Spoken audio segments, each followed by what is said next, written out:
Mais je peux te dire tout de suite, il y a deux signes. Deux signes certains, infaillibles. Je le sais par mon expérience personnelle. Parce que c'est deux choses qui ne viennent qu'avec la conscience supramentale. Sans elle, on ne peut pas l'avoir.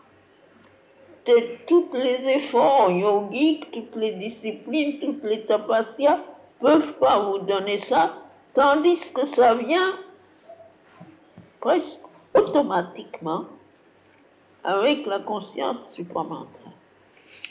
Là, c'est l'égalité parfaite, comme Sri Aurobindo l'a décrit, n'est-ce pas? Tu le sais, il y a tout un chapitre sur l'égalité dans la synthèse des yogas. Exactement comme il le décrit. C'est merveilleux, c'est merveilleux de préciser.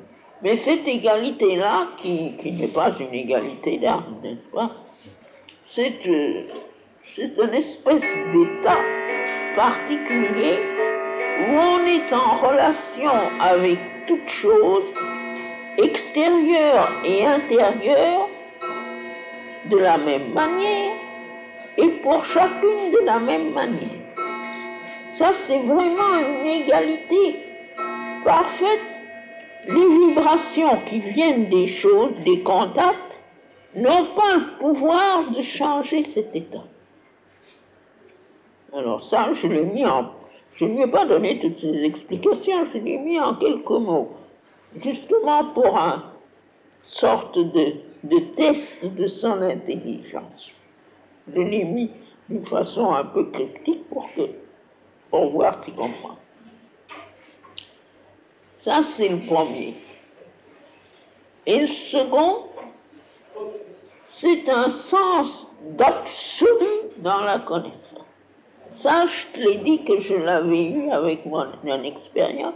Ça, c'est un état on ne peut pas, avec n'importe quelle région du mental, même le mental le plus illuminé, le plus élevé, ça ne peut pas savoir. C'est pas une certitude, c'est une sorte d'absolu. Sans possibilité, il ne s'agit pas de doute, même d'hésitation ou de n'importe quoi, et sans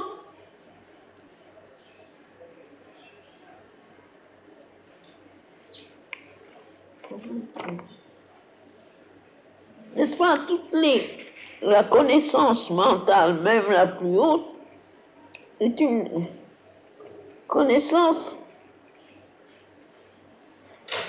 on peut dire, conclusive. Ça vient comme une conclusion, n'est-ce pas, de quelque chose, par exemple, d'une intuition. Une intuition vous donne une connaissance.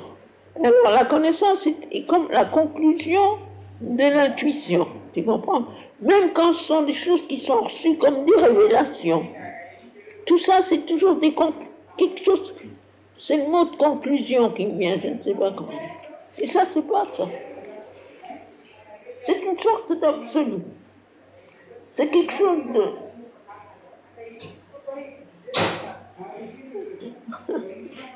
Et puis alors, n'est-ce pas?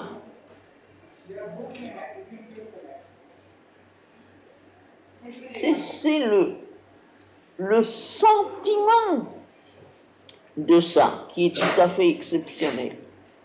Le sentiment de... C'est très au-dessus d'une certitude. C'est un fait, n'est-ce pas? Les choses sont des faits. Et c'est très, très, très, très difficile à expliquer. Mais quand on a ça, alors, naturellement, avec ça, on a un pouvoir complet. Les deux sont ensemble, toujours. Mais dans mon chose à cet homme, je n'ai pas parlé de pouvoir. Parce que le pouvoir est presque une conséquence. Et je ne voulais pas parler des conséquences. Mais le fait, c'est ça, une sorte d'absolu dans la connaissance qui vient naturellement de l'identité. On est la chose qu'on sait, qu'on connaît, on l'est. On la connaît parce qu'on l'est.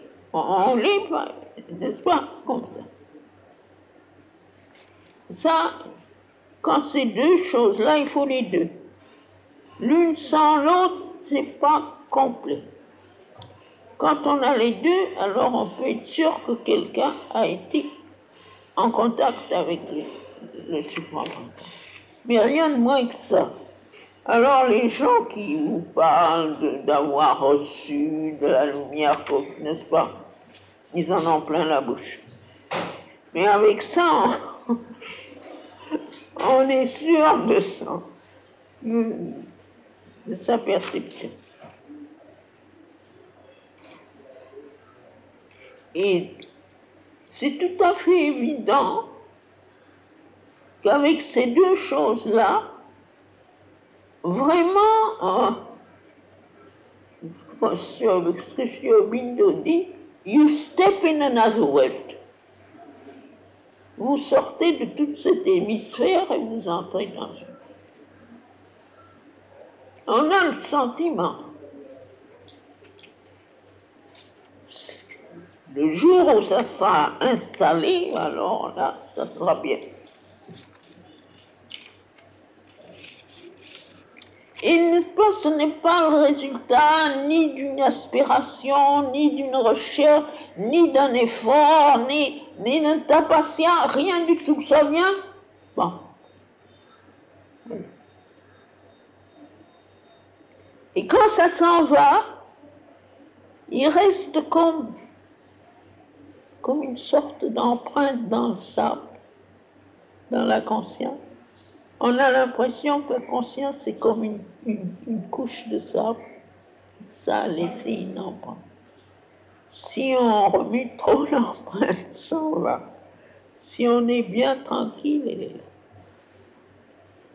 Mais c'est seulement une empreinte. Et ça ne s'imite pas. Ce qui est merveilleux, c'est qu'on ne peut pas l'imiter. Toutes les choses, par exemple, toutes les réalisations ascétiques, on peut les imiter. C'est ça. Ça ne peut pas s'imiter. Ça n'a pas d'équivalence nulle part.